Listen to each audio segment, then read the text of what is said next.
On Friday, MLS fined Lionel Messi for putting his hands on an opponent's neck. Hours earlier on the same day, FIFA banned Leandro Paredes for 10 matches for putting his hands on an opponent's throat. Two Argentina teammates, two rulings, one afternoon, 4,000 miles apart. The World Cup ended a month ago. It is still handing out punishments. If these first few minutes are already making you feel some type of way, do the video a solid. Drop a comment below this video, smash like, subscribe to the channel, and click the notification bell. Now let's get back into it. Start with what Messi actually did because the details are less dramatic than the headline suggests. Wednesday night, Subaru Park in Chester, David Beckham's Inter Miami against the Philadelphia Union, the last two Supporters' Shield winners, and it finished 2-2. In the 101st minute, Messi and Philadelphia's Quinn Sullivan exchanged words. Messi slapped him on the back of the neck. The two ended up forehead to forehead. The MLS Disciplinary Committee reviewed it and fined him an undisclosed amount for violating the league's policy on hands to the face, head, or neck of an opponent. His teammate Ian Fray was fined for the same violation after Sullivan lost his footing in the box and Fray grabbed at his neck as he stepped over him. Sullivan jumped up and tackled him and the whole thing detonated.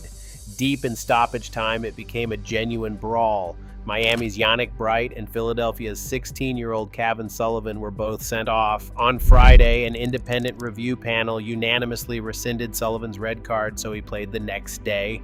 Now, the part that makes this a story about the World Cup rather than a story about MLS, Messi's fine was announced hours after FIFA published its sanctions for the World Cup final. Paredes, 10 matches and $90,000 for grabbing Spain's Eric Garcia by the throat.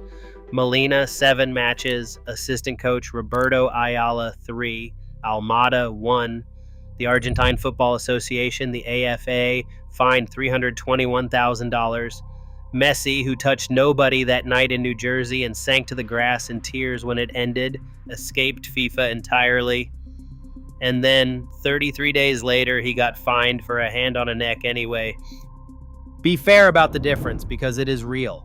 Paredes charged a man and grabbed his throat after losing a World Cup final. Messi slapped someone during a bad-tempered match and was fined, not banned. Not the same thing, and nobody should pretend otherwise. But the pattern underneath them is the same. This Argentina side plays on a knife edge, and the knife does not get put away when the tournament ends.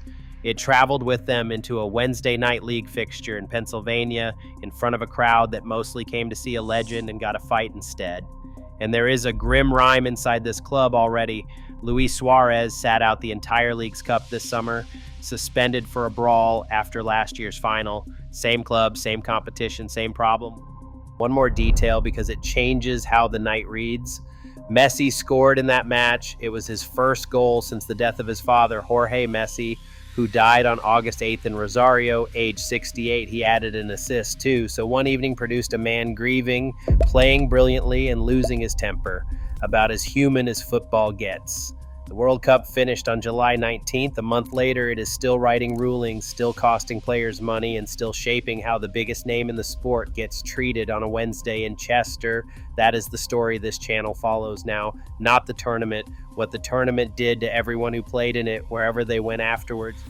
If you want more content like this, make sure to like this video, subscribe to the channel, click the notification bell, and share this video so you never miss out. Let us know in the comments below. Was a fine the right call for Messi, or would any other player have been suspended for that? And don't forget to share this video with someone who needs to see it. Hey, before you go, the previous episode of the Cup Theory series is Enzo Fernandez leaving Chelsea? The deadline passed, then his own fans booed him, in case you missed it.